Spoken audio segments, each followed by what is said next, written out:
Nuestro viaje a través de la palabra de Dios nos ha llevado al Éxodo. En el cuerpo de Cristo por el Espíritu Santo. Fíjate bien. Esa es la clave para entender el fundamento. A ver, primero de Corintios 12:13.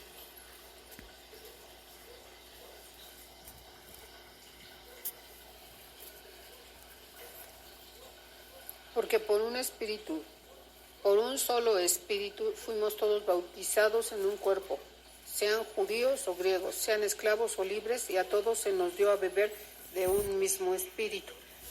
Ahí dice que por un espíritu fuimos bautizados en un cuerpo.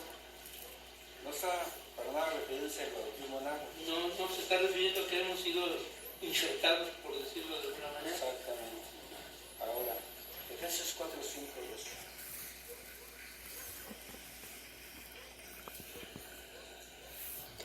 Un Señor, una fe, un bautismo. Un Señor, una fe, un bautismo. Se está refiriendo al mismo bautismo, el bautismo en el cuerpo de Cristo. Pero vamos a entender cuál cuerpo de Cristo, ¿verdad? Porque no se está refiriendo a la iglesia, sino al cuerpo de Cristo. Al cuerpo de Cristo, o sea, la obra que el Señor Jesucristo hizo en la cruz del Calvario, ¿verdad? Recuerda que Romanos en el capítulo 6 dice, sabiendo esto, que nuestro viejo hombre fue crucificado juntamente con él, para que el cuerpo del pecado ya nos enseñaría sobre vosotros. Eso habla del bautismo en el cuerpo de Cristo. Fuimos puestos juntamente con Cristo en la cruz del Calvario. Nuestra vida, antes de que existiéramos, Dios planeó que la vida del hombre viejo, allí juntamente con Jesús, iba a ser crucificada, muerta, sepultada, descendería a los infiernos, pero al tercer día resucitaríamos juntamente con Cristo. A eso se refiere. A ver la otra cita, Gálatas 3:27.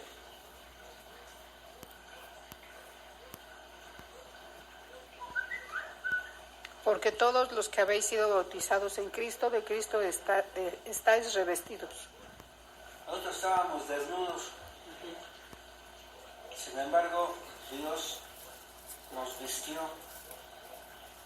El cuerpo desnudo de vergüenza fue cubierto totalmente con la vida de Dios, ¿sí?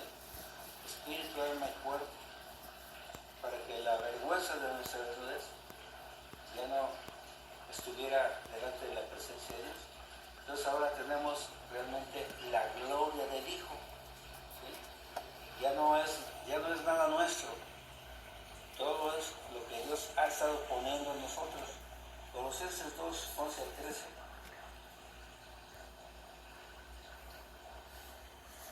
En él también fuisteis circuncidados con circuncisión no hecha a mano, al echar de vosotros el cuerpo pecaminoso carnal en la circuncisión de Cristo, sepultados con él en el bautismo, en el cual fuisteis también resucitados con él, mediante la fe en el poder de Dios, que le levantó de los muertos, y a vosotros, estando muertos en pecados y en la incircuncisión de vuestra carne, os dio vida juntamente con él, perdonándoos todos los pecados.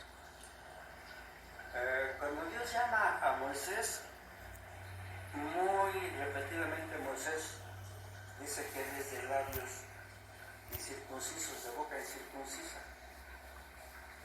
O sea, que él realmente no se siente capacitado, ¿verdad?, para hablar lo que Dios realmente quiera que hable el pueblo y que tenga un efecto. Entonces, la circuncisión no hecha a mano precisamente significa que Dios nos quita a nosotros, ¿verdad?, totalmente, y se pone Él para que nuestras palabras ya no sean las palabras de un hombre incircunciso, de un viejo hombre o de un hombre inconverso, sino de un hombre totalmente convertido, ¿verdad?, crucificado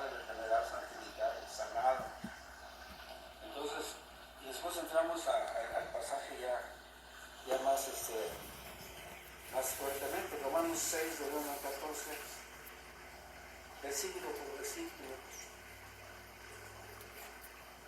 ¿Qué pues diremos? ¿Perseveraremos en el pecado para que la gracia abunde? En ninguna manera, porque los que hemos muerto al pecado, ¿cómo viviremos aún en él? Mira, fíjate.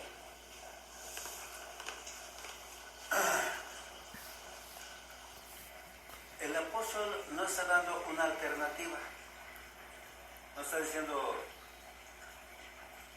puedes vivir en el pecado, ¿eh? No, está diciendo que no puede ser, porque los que hemos muerto al pecado, ¿cómo vamos a seguir viviendo en él? Si ya Dios nos separó del pecado totalmente, fue para que no viviéramos realmente conforme al pecado. Aquí es donde le digo yo a los hermanos siempre, hermanos, las iglesias tienen dos tipos de teologías. Los pecadores redimidos y los redimidos del pecado. ¿De cuáles son ustedes? Los pecadores redimidos quiere decir que usted sigue siendo pecador, aunque el Señor haya hecho la obra de haberlo redimido un día, pero usted sigue siendo pecador, usted sigue pecando. Entonces su vida, al final, pues realmente, si cualquiera que sea el pecado, dice que cualquier injusticia es pecado, ¿verdad? Y que realmente, pues el pecado es obra de la carne y de la sangre, ¿verdad? O sea, es obra del hombre carnal. Entonces, usted no va a heredar el reino de Dios, ¿verdad? No va a heredar el reino de Dios porque usted está viviendo en el pecado.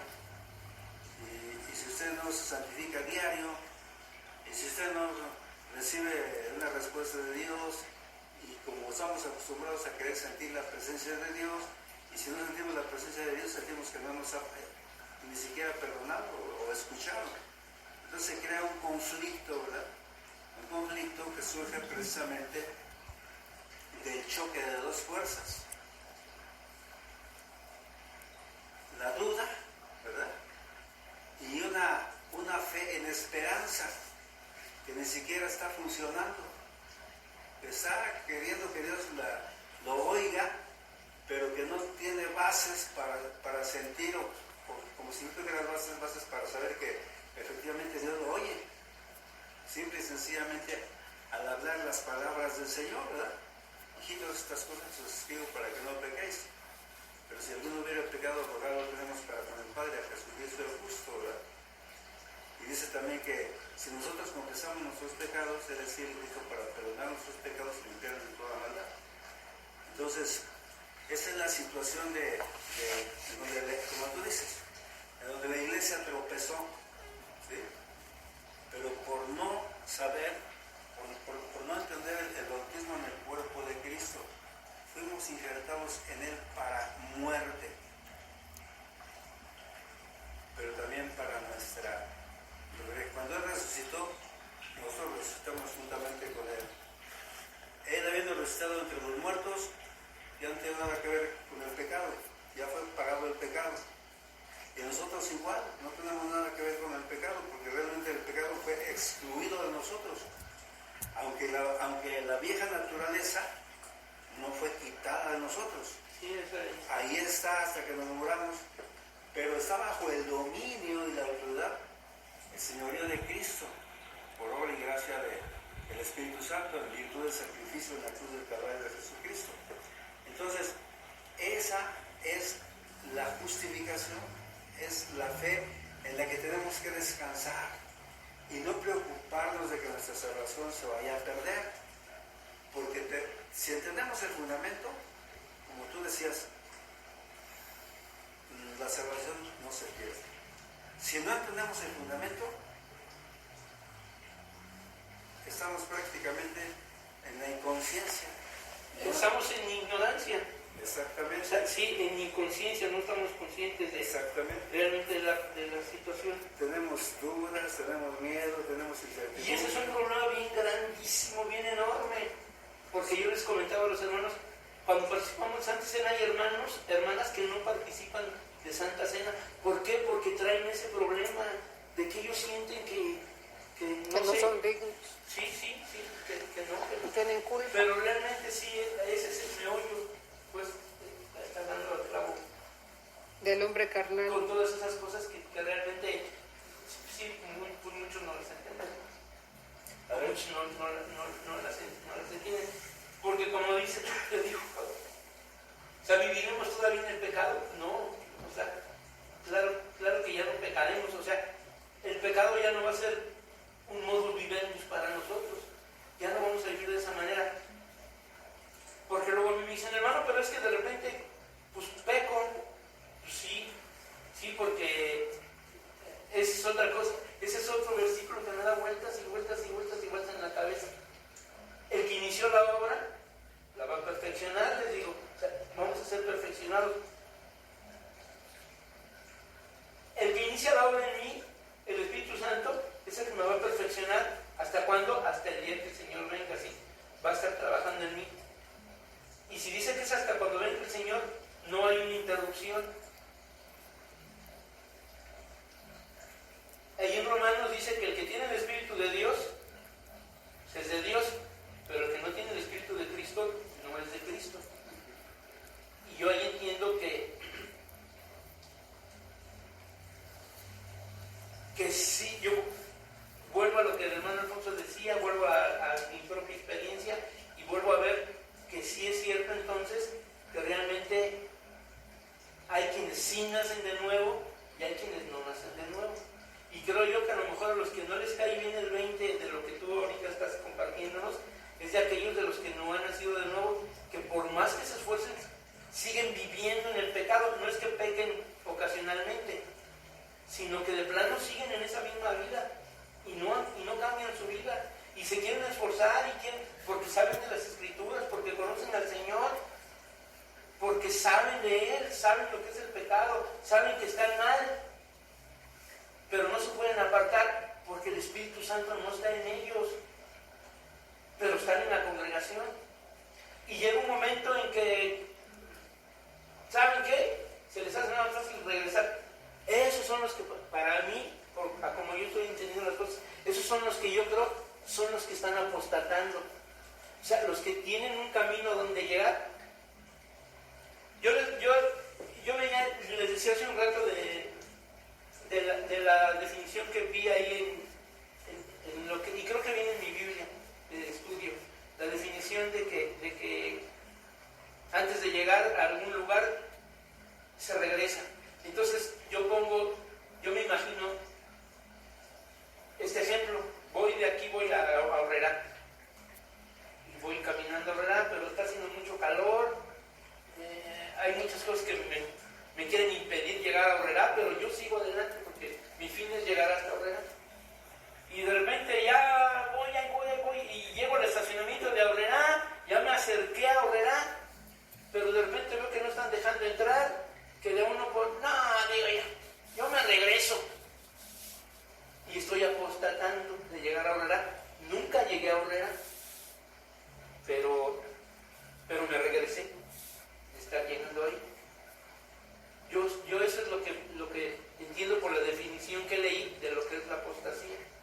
De aquellos de los que nunca estuvieron en el Señor, o más bien el Señor nunca estuvo en ellos, y a fin de cuentas se están regresando otra vez.